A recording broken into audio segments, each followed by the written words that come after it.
Hello बच्चों, विज्ञान की ऑनलाइन क्लास में आपका एक बार फिर से स्वागत है। आप 8वां अध्याय पढ़ रहे हैं। कक्षा 10 के जो बच्चे हैं उनके पाठ्यपुस्तक उनके सिलेबस से संबंधित 8वां अध्याय पढ़ा जा रहा है। 8वां अध्याय है जीव जनन कैसे करते हैं। यह पूरा अध्याय हम पढ़ा चुके हैं। इसमें सारी चीज़ें क्रमवाइज समझाई जा चुकी हैं हर वीडियो लेक्चर में। आज हम पूरे पाठ का एक रिकैप करेंगे, रिवीजन करेंगे। जो चीज़ें आपकी छूटी हैं वो आपको हो सकता है फिर से रिमाइंड हो जाएं। आप पीडीएफ देखें, पुरानी वीडियोस देखें। अगर यह चीज़ें आपको रिमाइंड होती हैं, ठीक से नहीं समझ में आता है तो पुरानी वीडियोस देखें, उनसे संबंधित पीडीएफ फाइल को पढ़ें, नोट्स को पढ़ें। एक जो चीज़ें हैं उनको इकट्ठा रिवीजन करके एक बार एक साथ आपको दिया जा रहा है, जिससे कि सारी चीज़ें एक साथ आपको समझ में आएँ। रिवीजन में शुरू करते हैं। पहली चीज़, जब हमने पढ़ना शुरू किया था कि जनन की क्रिया जो है और जीन प्रतिकृति का निर्माण करना है। जीन एक रासायनिक अणु जो होता है डीएनए, उसका ब्लूप्रिंट बनता है और वह ब्लूप्रिंट संतानों में पहुंचता है। वह सारे लक्षण ग्रहण करते हुए जो कि उसके जनक के भीतर पाए जाते हैं। तो जीन प्रकृति का निर्माण ही जनन का मुख्य उद्देश्य होता है और यह संभव होता है एक डीएनए ब्लूप्रिंट के निर्माण के द्वारा। डीएनए ब्लूप्रिंट कैसे बनता है? जो जनक की कोशिकाएं होती हैं उनमें जनक में पाई जाने वाली जो जनन कोशिकाएं होती हैं, पहले उनमें विभाजन होता है, चाहे समसूत्री या अर्धसूत्री विभाजन के उपरांत जनन कोशिकाएं बनती हैं जिन्हें युग्मक कहा जाता है, या अलैंगिक जनन में सीधे कायिक शरीर भाग से जनन हो जाता है। तो जिस भी स्थिति में मुख्य रूप से लैंगिक जनन को ही हम जनन की प्रक्रिया मानते हैं। बाकी जनन प्रक्रियाएं जो जनन के प्रकार हैं अलैंगिक, वह वैकल्पिक प्रकार होते हैं। मुख्य उद्देश्य जो समझना है वह लैंगिक जनन का है कि कैसे डीएनए का ब्लूप्रिंट बनता है। मुख्य रूप से दो जीव भाग लेते हैं लैंगिक जनन की क्रिया में। दोनों के अपने अपने डीएनए होते हैं। उस डीएनए में जो लैंगिक कोशिकाओं में डीएनए पाए जाते हैं, पहले उनमें अर्धसूत्री विभाजन होता है। अर्धसूत्री विभाजन के फलस्वरूप उनके जो गुणसूत्रों की जो डीएनए की मात्रा होती है वह आधी आधी दो कोशिकाओं में बढ़ जाती है। तो अब जो निर्मित कोशिकाएं हैं अर्धसूत्री विभाजन के उपरांत, उनमें गुणसूत्र की मात्रा आधी हो गई। आधी होने के उपरांत जो यह कोशिकाएं बनती हैं, इन कोशिकाओं को हम युग्मक कोशिकाएं कहते हैं। यह युग्मक कोशिकाएं ही जनन की क्रिया में भाग लेती हैं। तो जो आधी कोशिकाएं हैं, हमेशा हम जानते हैं कि प्रत्येक जीव में जीन जोड़े में पाए जाते हैं, और जोड़े में होने का मतलब है कि एक ही तरह का गुण रखने वाले दो जीन। तो उसमें से जब आधा हो जाता है तो सारे लक्षण उस आधे युग्मक कोशिका के डीएनए में ही उस जनक कोशिका के समाहित होते हैं। इसी तरह की दो जनक कोशिकाएं दो जीवों से, एक नर एक मादा, दो जीवों से मिल करके एक नए जीव की उत्पत्ति करती हैं, जिसमें आधे जीन तो नर भाग से होते हैं, आधे जीन मादा भाग से होते हैं। यह दोनों भाग मिल करके एक नए जीव के जीन का निर्माण करते हैं। तो यह एक डीएनए ब्लूप्रिंट बनता है उन दोनों जीवों का, जिनसे मिलकर लैंगिक जनन की प्रक्रिया पूरी हो रही है। इससे होता क्या है? इससे विभिन्नताएं उत्पन्न होती हैं।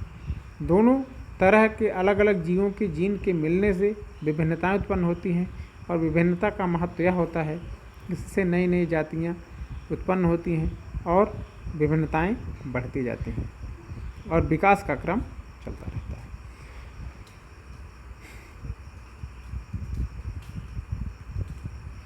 उसके बाद हमारा जो अगला टॉपिक था कि एकल जीवों में जो प्रजनन की विधियां होती हैं, जो सरल जीव होते हैं, जिनमें विकल्पी प्रजनन की विधियाँ पाई जाती हैं वह विखंडन होती हैं, जिसमें जीव 2 खंडों में विभाजित हो जाता है, जैसे अमीबा में, जीवाणुओं में। खंडन होता है लिस्मेनिया में, बहुखंडन जिसे कहा जाता है, कई भागों में बढ़ जाता है कोशिकीय शरीर।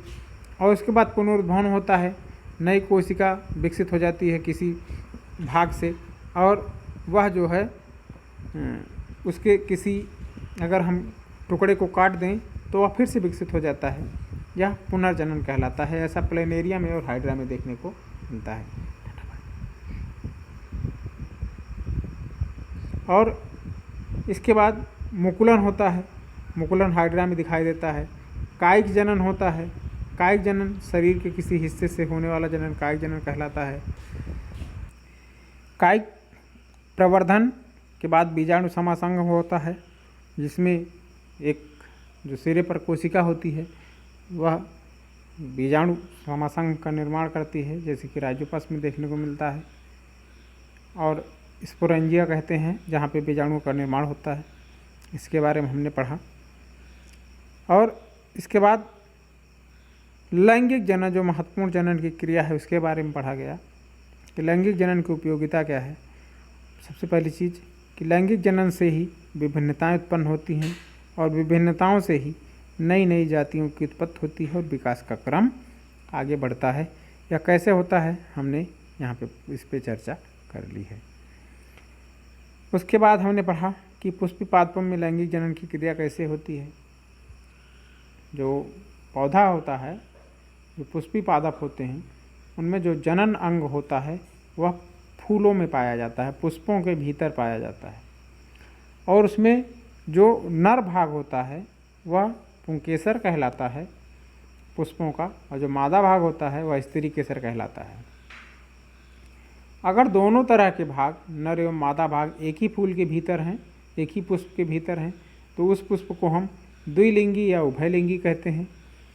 अगर एक पुष्प के भीतर सिर्फ एक तरह का भाग पाया जाता है, जैसे कि पपीता, कद्दू, तोरई, इन सब में होता है कि एक पुष्प के भीतर सिर्फ एक तरह का भाग पाया जाता है, तो उस तरह के पुष्प को हम एक लिंगी पुष्प कहते हैं।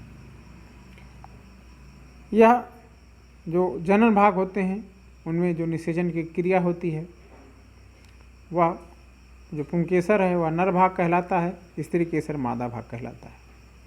पुंकेसर में परागकण बनते हैं, वह परागकण हवा के द्वारा, पानी के द्वारा या किसी जंतु के द्वारा स्त्री केसर के का जो भाग होता है वार्तिकाग्र, वहाँ तक पहुँचाए जाते हैं। वार्तिकाग्र तक पहुँचने के बाद वह जो परागकण हैं उनमें अंकुरण हो जाता है, वह एक परागनली का विकास करते हैं।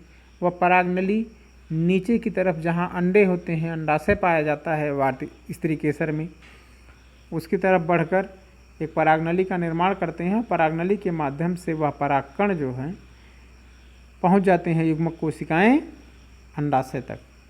अंडाशय में पहुंचने की इस क्रिया को निषेचन कहते हैं। परागकणों के वार्तिकाग्र पर पहुंचने की क्रिया को परागण कहते हैं, और परागकणों के अंडाणुओं से मिलने की क्रिया को निषेचन कहते हैं। यह जो परागण की क्रिया है यह भी 2 तरीके की होती है। अगर एक ही पुष्प के भीतर जो नर एवं मादा भाग पुंकेसर स्त्री केसर स्थित हैं उनके बीच परागण की क्रिया होती है तो उसे हम स्वपरागण कहते हैं। अगर यह अलग अलग पुष्पों में स्थित पुंकेसर और स्त्री केसर के बीच होती है, और चाहे एक ही पौधे के अलग अलग पुष्प हों या 2 पौधों के अलग अलग पुष्प हों, अलग अलग पुष्पों के भीतर स्थित स्त्री केसर और पुंकेसर के बीच होने वाली परागण की क्रिया को परपरागण कहते हैं। तो इस तरह जो है इनमें परागण 2 तरह का, स्वपरागण और परपरागण। उसके बाद हम देखते हैं कि बीज बनता है। बीज अंडाशय के चारों ओर जो अंडों के चारों ओर जो खोल होता है वह बीजांड जो कहलाता है, वह बीज का निर्माण करता है और जिससे नए पौधे का जन्म होता है। उसके बाद हमने पढ़ा मानव में लैंगिक जनन। इसमें नर जनन तंत्र के बारे में हमने पढ़ा कि नर जनन तंत्र कौन कौन से होते हैं। उसमें वृषण, उसके बाद वृषण से शुक्रवाहिका, प्रोस्टेट ग्रंथि, ये सब होते हैं। उसी तरह जो वृषण होता है वह शुक्राणुओं का निर्माण करता है, या शुक्राणु ही नर युग्मक कहलाते हैं। उसके बाद मादा जनन तंत्र जो होता है उसमें अंडाणु, अंडाशय, अंडवाहिनी, गर्भाशय, ये सारे भाग आते हैं। और अंडाशय में अंडाणुओं का निर्माण होता है और फैलोपियन ट्यूब में शुक्राणु अंडाणु से मिलते हैं और निषेचन की क्रिया होती है। तो ये मादा जनन तंत्र था। उसके बाद जनन स्वास्थ्य के बारे में हमने पढ़ा कि किन किन चीज़ों की जानकारी होना आवश्यक है जनन स्वास्थ्य से संबंधित। तो यह सारी चीज़ें हमने इस अध्याय में पढ़ ली हैं और ये सारे टॉपिक आपको विस्तारपूर्वक समझाए जा चुके हैं। इन सभी टॉपिक्स में कोई भी ऐसा टॉपिक है जो कि आपको समझ में नहीं आता है तो उससे संबंधित वीडियो देखें। जो टेक्स्ट बुक की PDF हम भेजते हैं उसको पढ़ें, या आप हमसे कमेंट करके या फ़ोन करके उस चीज़ को क्लियर कर सकते हैं। तो इसी के साथ पहला अध्याय पूरा हो गया। अब हम आपसे मिलेंगे अगले लेक्चर में। तब तक आप घर पे रहें, पढ़ते रहें, स्वस्थ रहें। हमारी बहुत बहुत शुभकामनाएं।